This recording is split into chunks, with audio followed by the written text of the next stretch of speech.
여러분 잠깐 멈추고 이 질문에 답해보세요. 지금 통장에 얼마 있으세요? 아니, 더 정확하게 물을게요. 지금까지 일한 횟수 곱하기 1년치 월급, 그 돈이 지금 어디 있나요? 5년 일한 사람이면 최소 1억 5천만 원 이상 번 거예요. 10년이면 3억 넘게 번 거고요. 그런데 통장을 열면요, 텅 비어 있어요. 그런데 말입니다. 충격적인 사실 하나 알려드릴게요. 이건 여러분이 게을러서도 아니고 의지력이 약해서도 아니에요. 한국금융감독원이 2023년에 발표한 자료가 있어요. 대한민국 직장인의 68%가 은퇴 시점에 금융 자산이 1억 원 미만이에요. 네, 진짜입니다. 제가 과장하는 거 아니에요. 30년을 일하고 은퇴할 때 통장에 1억도 없는 사람이 10명 중 7명이에요. 왜 이런 일이 벌어질까요? 오늘 이 영상을 끝까지 보시면 여러분이 왜 열심히 일할수록 오히려 더 가난해지는 구조에 갇혀 있는지, 그리고 지금 당장 그 구조에서 탈출하는 방법을 완전히 이해하게 되실 거예요. 어쩌면 오늘 이후로 월급을 바라보는 눈이 완전히 바뀌실 수도 있어요. 영상 시작 전에 구독과 좋아요 먼저 부탁드립니다. 이런 내용 주변 직장인 친구들한테도 꼭 공유해주세요. 진짜 필요한 정보거든요. 자, 시작합니다. 먼저 숫자부터 정확히 들여다볼게요. 한국은행 2023년 자료 기준으로 대한민국 임금 근로자의 중위소득은 월 268만 원이에요. 중위소득이 뭔지 잠깐 설명할게요. 전 국민을 소득 순서대로 줄 세웠을 때 딱 가운데 사람의 소득이에요. 즉 이게 대한민국 직장인의 평균적인 현실이에요. 월 268만 원, 1년이면 3,216만 원, 30년을 일하면 총 9억 6,480만 원을 벌어요. 계산해볼까요? 268만 원 곱하기 12개월 곱하기 30년은 9억 6,480만 원, 거의 10억이에요. 10억을 번 거예요. 그런데 앞서 말씀드렸죠. 은퇴 시점에 금융자산 1억 미만인 사람이 68%, 10억을 벌었는데 1억도 안 남는 거예요. 나머지 9억은 어디 갔을까요? 여기서 이런 생각 드실 거예요. A 집도 사야 하고 애도 키워야 하고 당연한 거 아니야? 하지만 아닙니다. 그게 전부가 아니에요. 통계청 가계금융복지조사를 보면 한국 가구의 평균 금융부채는 9,170만 원이에요. 그리고 이 부채는 60대까지도 줄어들지 않는 경우가 전체의 43%예요. 더 무서운 게 따로 있어요. OECD 비교 자료를 볼게요. 한국 직장인의 저축률은 2000년대 초반 16%에서 2023년 6.1%로 뚝 떨어졌어요. 같은 기간 독일은 11%, 스위스는 18%를 유지하고 있어요. 우리는 20년 사이에 저축률이 3분의 1 토막이 난 거예요. 계산해볼까요? 월 268만 원에서 저축률 6.1%를 적용하면 월 저축액은 고작 16만 3천 원이에요. 268만 원 곱하기 6.1%야. 16만원, 월 16만원, 1년이면 196만원, 30년이면 5,880만원이에요. 30년 일하고 모은 돈이 5,880만원이에요. 서울 평균 아파트 전세 보증금의 10분의 1도 안 돼요. 이게 말이 되나요? 그런데 여기서 끝이 아닙니다. 진짜 충격은 지금부터예요. 이 숫자들이 나쁜 게 아니에요. 이 숫자들이 우리에게 보여주는 건 딱 하나예요. 한국 직장인이 부자가 되지 못하는 건 개인의 실패가 아니라 구조의 문제라는 거예요. 지금부터 그 구조를 낱낱이 파헤쳐 드릴게요. 원인에는 두 가지 층위가 있어요. 첫 번째는 우리가 어느 정도 느끼고 있는 심리적 요인이고, 두 번째는 우리가 전혀 눈치채지 못하고 있는 시스템적 요인이에요. 그리고 솔직하게 말씀드리면 두 번째가 훨씬 더 무서운 거예요. 심리적 요인부터 봅시다. 직장인들이 돈을 못 모으는 첫 번째 심리적 이유는 현재 편향이에요. 어려운 말이죠? 쉽게 말하면 이거예요. 우리네는 미래의 100만원보다 지금 당장의 10만원을 더 크게 느낀다는 거예요. 노후에 1억이 필요하다는 걸 머리로는 알아요. 근데 지금 당장 친구들이랑 맛있는 거 먹고 싶고 갖고 싶은 물건이 있고 이번 달 통장이 빠듯해요. 그러면 미래의 나보다 지금의 나를 선택하게 돼요. 이건 의지력의 문제가 아니에요. 인간의 뇌가 원래 이렇게 설계된 거예요. 두 번째 심리 요인은 생활 수준 인플레이션이에요. 월급이 오르면 어떻게 되나요? 저축이 늘어야 하죠. 근데 현실은요, 생활 수준이 같이 올라가요. 연봉 3천만 원일 때 타던 버스 대신 연봉 4천만 원 되면 차를 사요. 연봉 5천만 원 되면 차를 바꿔요. 소득이 올라갈수록 지출도 같이 올라가는 거예요. 금융감독원 조사 결과가 있어요. 소득 상위 20% 직장인과 하위 20% 직장인의 저축률 차이 얼마일 것 같아요? 놀랍게도 3%포인트밖에 안 나요. 많이 벌어도 많이 쓰고 적게 벌어도 적게 쓰는 거예요. 월급이 올라도 저축이 안 늘어나는 이유가 여기 있어요. 그런데 여기서 끝이 아닙니다. 이 모든 심리보다 훨씬 더 강력한 시스템적 요인이 있어요. 업계에서는 이걸 절대 먼저 말하지 않아요. 바로 월급 시스템 자체의 구조적 함정이에요. 여러분, 월급날 순서를 생각해보세요. 월급이 들어옵니다. 그 다음에 뭐가 빠져나가요? 세금이 먼저 빠져나가요. 소득세, 지방소득세, 국민연금, 건강보험, 고용보험, 실수령액이 나오기도 전에 이미 1525%가 사라져요. 그리고 나서 월세나 대출 이자가 빠져요. 카드값이 빠져요. 통신비가 빠져요. 각종 보험료가 빠져요. 여기까지 빠지고 나서 내 손에 남는 돈으로 생활하고 저축은 마지막에 하는 거잖아요. 그런데 말입니다. 이 구조 자체가 여러분이 부자가 되지 못하도록 설계된 구조예요. 왜냐고요? 세금과 각종 공제가 먼저 빠지는 구조는 국가와 기관이 먼저 가져가고 여러분은 나머지로 생활하게 되어 있거든요. 반면 진짜 부자들은 어떻게 하냐고요? 뒤에서 자세히 말씀드릴게요. 가상의 사례를 하나 보여드릴게요. 김재훈 씨 35세, 대기업 영업팀 과장, 세전 연봉 5,200만원, 실수령 월급 360만원, 결혼 3년차, 맞벌이 아내와 전세 아파트 거주. 김재훈 씨는 주변에서 꽤 잘 사는 편으로 통했어요. 대기업 다니고 맞벌이에 신혼집도 마련했으니까요. 1단계 합리적으로 보이는 시작. 결혼하면서 전세 자금 대출을 받았어요. 2억 5천만원. 월 이자만 75만원이에요. 대신 나중에 집 살 때 이 전세금이 종잣돈이 된다고 생각했어요. 합리적인 판단이에요. 실제로 맞아요. 차도 샀어요. 국산 중형 세단. 할부 월 42만원. 영업직이라 차가 없으면 안 되거든요. 이것도 합리적이에요. 아내랑 같이 저축도 했어요. 각자 월 50만원씩 적금. 합해서 100만원. 나름 열심히 하고 있었어요. 그런데 조금씩 이상한 일이 생기기 시작했어요. 2단계 조금씩 나빠지는 과정. 회사 실적이 좋아서 성과급을 받았어요. 700만원. 기뻤죠. 그런데 그달에 차 보험료가 나왔고 아내 치과 치료비가 나왔고 부모님 생신 선물하고 지인 결혼식에 부조금 내고 나니까 성과급이 다 사라졌어요. 이게 한 번이 아니에요. 이런 일이 반복돼요. 보너스가 생기면 꼭 그달에 큰 지출이 생겨요. 신기하게도요. 이게 우연이 아니에요. 뒤에서 설명드릴게요. 3년이 지났어요. 아내도 같이 벌었으니까 합산 월 수령액이 620만원이에요. 3년이면 총 2억 2천만원 넘게 번 거예요. 근데 통장에 얼마가 있냐고요? 적금 통장에 2,100만원. 그게 전부예요. 나머지 2억은요? 전세, 이자, 차 할부, 생활비, 외식, 육아준비, 각종 경조사, 여행, 보험 이렇게 다 나갔어요. 3단계 파국도는 깨달음. 그러던 어느 날 회사에서 구조조정 얘기가 나왔어요. 김재훈 씨는 그날 밤 처음으로 진지하게 숫자를 계산해봤어요. 만약 내가 지금 직장을 잃으면 얼마나 버틸 수 있을까? 전세 대출 이자 75만원, 차 할부 42만원, 보험료 32만원, 통신비 15만원, 기본 생활비 150만원, 최소 고정 지출만 314만원이에요. 그런데 지금 통장에 있는 돈이 2,100만원이면요. 6.7개월이에요. 7개월을 못 버텨요. 그때서야 김재훈 씨는 깨달았어요. 나는 3년 동안 열심히 살았는데 지금 나는 7개월치 탄환밖에 없는 병사구나. 대기업 다니고 맞벌이하고 나름 적금도 들었는데 7개월이에요. 이게 김재훈 씨만의 이야기인가요? 아니에요. 지금 이 영상을 보고 있는 여러분 대부분이 비슷한 상황이에요. 여기서 끝이 아닙니다. 진짜 함정은 따로 있어요. 지금까지 말씀드린 건 우리가 어느 정도 느끼고 있는 이야기였어요. 근데 지금부터는 아무도 알려주지 않는 업계 내부에서만 아는 구조적 함정을 이야기할 거예요. 첫 번째 함정, 인플레이션이 조용히 저축을 파괴하고 있다. 여러분 지금 은행 적금 금리 얼마예요? 2024년 기준 시중은행 1년 만기 정기적금 금리가 평균 3.4%예요. 그런데 같은 기간 소비자물 가상승률이 3.6%예요. 계산해볼까요? 실질 수익률은 3.4% 마이너스 3.6%는 마이너스 0.2%. 이게 말이 되나요?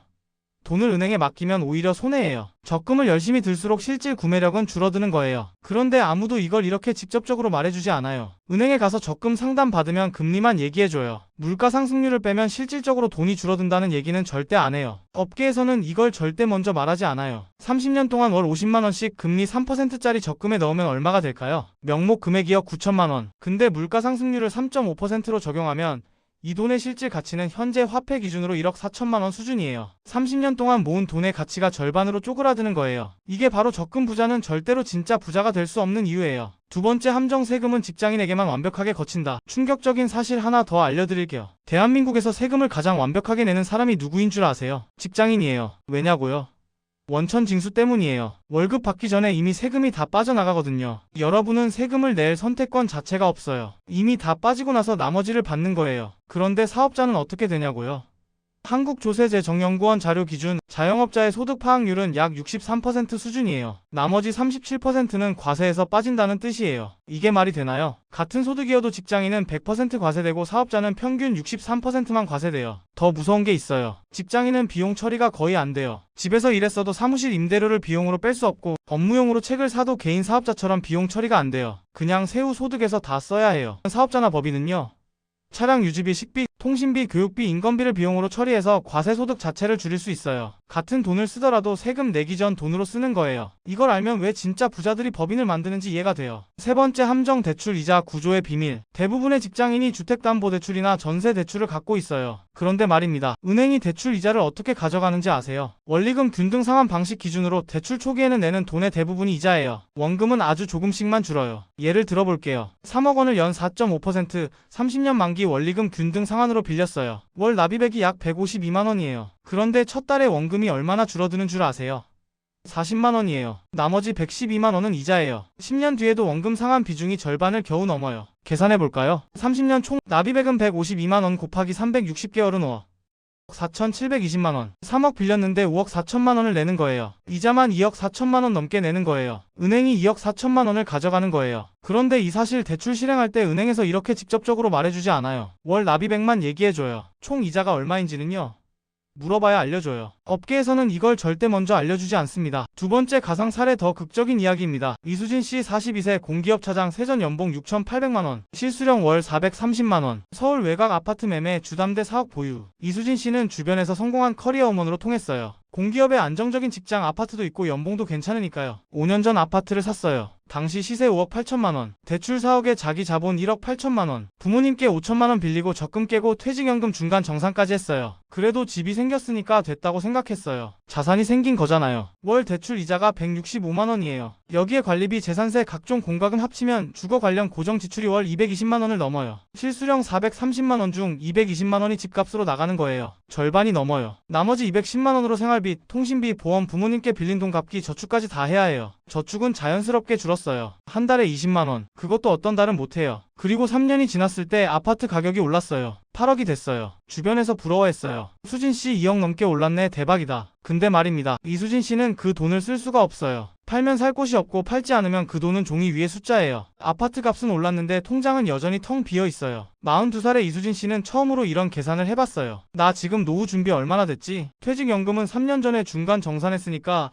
사실상 0에서 다시 시작. 개인 저축은 거의 없고 집 한 채 있는데 팔면 살 곳이 없어. 국민연금 예상 수령액을 조회해봤어요. 월 87만원이에요. 2024년 기준 통계청이 발표한 노후 최소 생활비가 월 177만원이에요. 부부 기준으로는 251만원이고요. 국민연금만으로는 최소 생활비의 절반밖에 안 되는 거예요. 이수진 씨는 그날 밤 처음으로 소리 없이 울었다고 해요. 집 한 채 있는 중산층. 그런데 노후가 없어요. 여기서 이런 생각 드실 거예요. 나는 아니야. 나는 더 열심히 준비할 거야. 하지만 아닙니다. 준비하려면 구조를 먼저 알아야 해요. 지금까지 알려드린 세 가지 함정, 인플레이션, 세금 구조, 대출 이자 구조. 이걸 모르는 상태에서 열심히만 하는 건 밑 빠진 독에 물 붓는 거예요. 그렇다면 어떻게 해야 할까요? 지금부터 오늘 당장 실행할 수 있는 구체적인 방법 5가지를 알려드릴게요. 의지력 얘기가 아니에요. 시스템을 바꾸는 이야기예요. 첫 번째, 선저축이 아니라 선투자 구조로 바꿔라. 진짜 부자들이 하는 행동의 공통점 하나가 있어요. 월급이 들어오는 날 생활비보다 투자금을 먼저 빼놓는다는 거예요. 단순한 적금이 아니에요. 인플레이션을 이기는 자산에 먼저 넣는 거예요. 계산해볼까요? 월 30만원을 연 3.4% 적금에 넣으면 30년 후 약 1억 7,600만원. 같은 월 30만원을 연 7% 수익률의 인덱스 ETF에 넣으면 30년 후 약 3억 6,500만원. 똑같이 30만원을 넣는데 2억원 차이가 나요. 이게 바로 어디에 넣느냐의 차이예요. S&P 500 인덱스 펀드의 30년 평균 연 수익률은 약 10.5%예요. 세금과 환율 변동을 감안해도 78%는 나와요. 그리고 이건 특별한 투자 실력이 필요한 게 아니에요. 그냥 사고 기다리면 돼요. 오늘부터 월 30만원만 인덱스 ETF 자동 이체 설정해두세요. 딱 이것만 해도 30년 후 인생이 바뀌어요. 두 번째, 대출 이자를 줄이는 게 투자보다 확실하다. 이건 아무도 잘 얘기 안 해줘요. 대출 이자 4.5%를 내고 있는 사람이 3% 적금을 드는 건 말이 안 돼요. 이자 내는 돈이 적금 이자보다 더 크거든요. 대출이 있는 분들 지금 당장 중도 상환 수수료 확인하세요. 많은 경우 수수료 내더라도 빨리 갚는 게 훨씬 이득이에요. 계산해볼까요? 대출 잔액 2억에 연 4.5% 이자,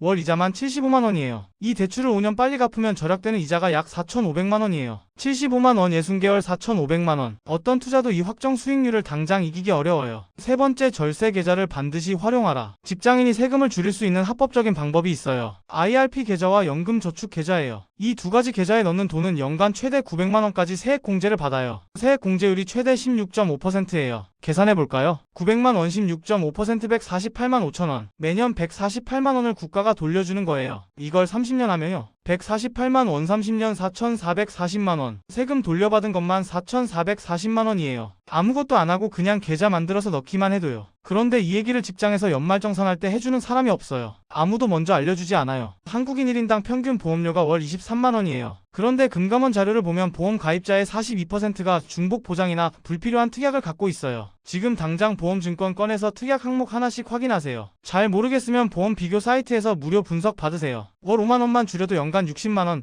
20년이면 1,200만원이에요. 이 돈을 연 7% ETF에 투자하면 20년 후 2,600만 원이 넘어요. 다섯 번째, 부업 소득으로 세금 구조를 바꿔라. 이건 조금 고급 전략이에요. 직장인은 월급 외에 부업 소득이 생기면 사업 소득으로 신고할 수 있어요. 그리고 사업 소득이 생기면 관련 비용을 경비로 처리할 수 있어요. 유튜브, 블로그, 전자책, 프리랜서 등 작은 부업이라도 사업자 등록을 하면 컴퓨터 구매, 통신비, 교통비 일부를 비용으로 인정받을 수 있어요. 월 부업 소득이 50만 원만 돼도 연간 세금 절감 효과가 수십만 원에서 100만 원 이상 날 수 있어요. 진짜 부자들은 월급을 최대화하는 게 아니라 세후 가처분 소득을 최대화해요. 이게 완전히 다른 관점이에요. 자, 오늘 핵심을 정리해 드릴게요. 한국 직장인이 평생 모아도 부자가 되지 못하는 이유는 딱 세 가지예요. 첫째, 인플레이션보다 낮은 금리에 적금에 돈을 묻어두기 때문이에요. 둘째, 세금 구조와 대출 이자 구조를 모르고 그냥 당하기 때문이에요. 셋째, 시스템이 아니라 의지력에만 기대기 때문이에요. 이 세 가지는 여러분 잘못이 아니에요. 학교에서 가르쳐주지 않았고 직장에서도 알려주지 않아요. 구조적으로 여러분이 모르게 설계되어 있는 거예요. 그런데 오늘 이 영상을 보신 여러분은 이제 알게 됐어요. 알면 달라질 수 있어요. 진정한 부자는 가장 많이 버는 사람이 아닙니다. 구조를 이해하고 그 구조 안에서 자기 돈이 새어나가는 구멍을 먼저 막은 사람입니다. 오늘 영상 보고 나서 딱 하나만 해주세요. 지금 당장 본인 IRP 계좌가 있는지 확인하세요. 없으면 오늘 만드세요. 은행 앱에서 10분이면 돼요. 그리고 월 10만 원만 넣어보세요. 그게 시작이에요. 작은 시작 하나가 30년 뒤 수억 원의 차이를 만들어요. 오늘 영상이 도움이 되셨다면 구독과 좋아요 꼭 눌러주세요. 댓글에 지금 IRP 있는지 없는지 한 줄만 써주세요. 제가 다 읽을게요. 다음 영상에서는 직장인이 합법적으로 세금을 줄이는 5가지 방법, 세무사도 먼저 말 안 해주는 절세 전략을 낱낱이 파헤쳐 드릴게요. 오늘도 끝까지 봐주셔서 진심으로 감사합니다. 여러분이 진짜 부자 되는 그날까지 제가 계속 옆에 있을게요.